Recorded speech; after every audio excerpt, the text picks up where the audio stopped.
Usually when we talk about J-horror, we're talking about damp hair, grainy static, and lighting budgets that consist entirely of a single flickering bulb and a wet basement.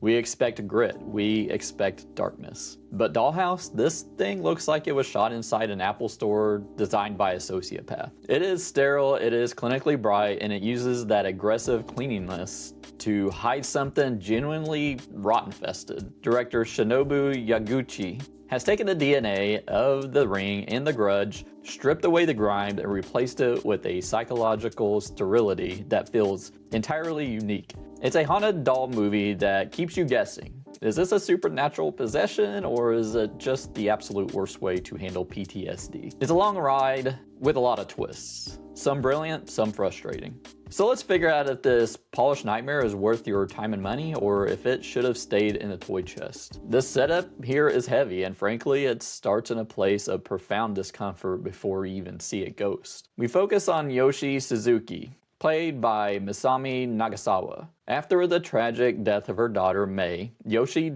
doesn't go to therapy. Instead, she buys a life-size doll that bears an uncanny, terrifying resemblance to her deceased child. Right out of the gate, the movie establishes this isn't just a spooky prop. It's a physical manifestation of grief that her husband, Tadahiko, has to awkwardly live with. The conflict really kicks into gear when that doll, which was eventually put into storage, is discovered by their second daughter, Mai. What makes this premise work isn't the Chucky factor.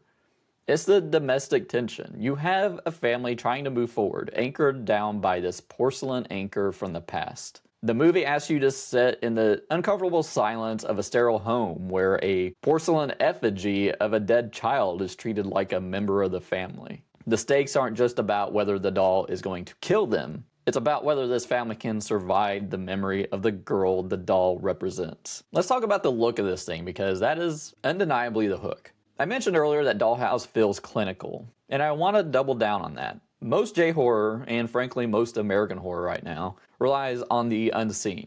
They want squinting in the shadows, waiting for a jump scare to launch out at the negative space. Dollhouse does the opposite. Director Shinobu Yaguchi floods the set with light. The Suzuki home is modern, minimalist, and aggressively clean. It creates this specific type of anxiety, the nothing to hide anxiety. When you have a life-size doll sitting in a bright white living room and the camera just holds on it, you aren't scared of what you can't see. You're scared of what you can see. The cinematography uses these wide static shots that feel very voyeuristic, almost like we're looking through a security camera that has way too high of resolution. It forces you to scan the frame. You find yourself staring at the doll's hands, its eyes, just waiting for a twitch. And that brings me to the effects work. The way they bring the doll to life is refreshingly restrained. You aren't dealing with a CGI monstrosity doing backflips off the couch. The movement is subtle. It's the blink and you'll miss it variety.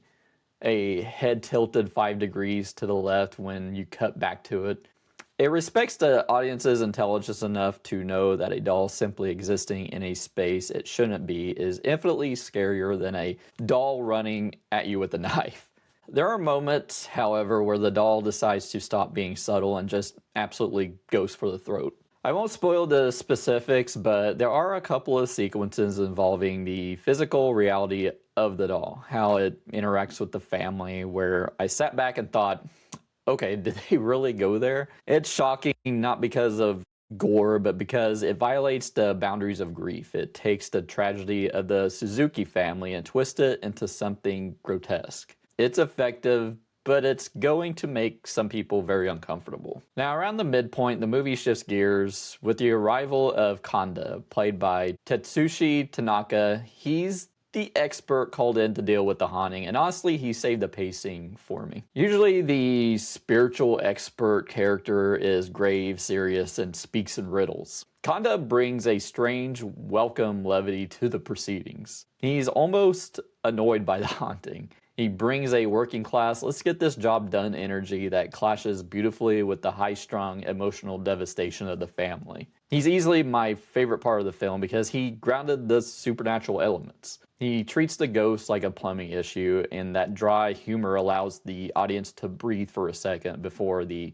third act ramps up the tension again. But this is where I have to talk about the baggage. While Dollhouse has a unique visual identity, narrative-wise, it is carrying the DNA of every J-horror hit from the early 2000s. If you've seen The Ring, The Grudge, or Dark Water, you are going to recognize the sheet music they are playing here. It's not as dark or as visceral as those films. It's definitely a lighter tone overall. But the beats are familiar. You have the cursed object, the investigation into the origin, the escalation of activity. It's comfort food for horror fans, but it's not reinventing the wheel. And then there is the length. This is a long movie for a haunted doll premise. It takes a lot of detours. There are twists, and then there are twists on top of those twists. The script feels like it's trying to outsmart the audience at every turn, and while some of those turns are genuinely surprising, by the time we get to the 90-minute mark, you might start feeling a little bit of fatigue. It lacks that tight, propulsive efficiency of something like Talk to Me, for instance. It wants to meander through the lore, and while the lore is interesting, the pacing definitely suffers in the second act. And that brings us to the ending, which I won't spoil here. The final act of Dollhouse is a lot. The movie takes a massive swing in the final 10 minutes that recontextualizes almost everything you've seen. Honestly, it's a bit confusing. There is a specific narrative choice made right at the finish line that left me kind of scratching my head. And I think it's going to leave a lot of people confused too. It's the kind of ending that demands a second viewing, or at least a detailed breakdown. And because of that, I'm not going to touch on the third act. There is some wild stuff that happens regarding the nature of the haunting that I cannot discuss without ruining the experience. So make sure to check out my ending explained of Dollhouse. So is Dollhouse worth the price of admission? If you're looking for a hardcore, blood-soaked horror movie, this isn't it. This is a slow burn, atmospheric chiller that trades on grief and unease rather than jump scares. It's stylish, it's incredibly well shot, and it features a standout performance from Tetsushi Tanaka that elevates the whole production. This stumbles a bit in the pacing, and it relies a little too heavily on the tropes of its predecessors, but it manages to carve out its own unique sterile identity in a crowded genre. It's a solid creepy time at the movies that respects the vibes, even if the script gets a little messy. I'm giving Dollhouse a 3.5 out of 5. It's a strong rental if you're a die-hard J-horror fan, hungry for something that feels both nostalgic and modern. But I toss it to you. Did you see Dollhouse? Let me know what you thought of it down in the comments below. If you enjoyed this video, hit that like button and consider subscribing. If you want to help the channel grow, consider joining our YouTube membership for only 99 cents. And check out the ending explained to Dollhouse by my head. And I'll see you in the next one.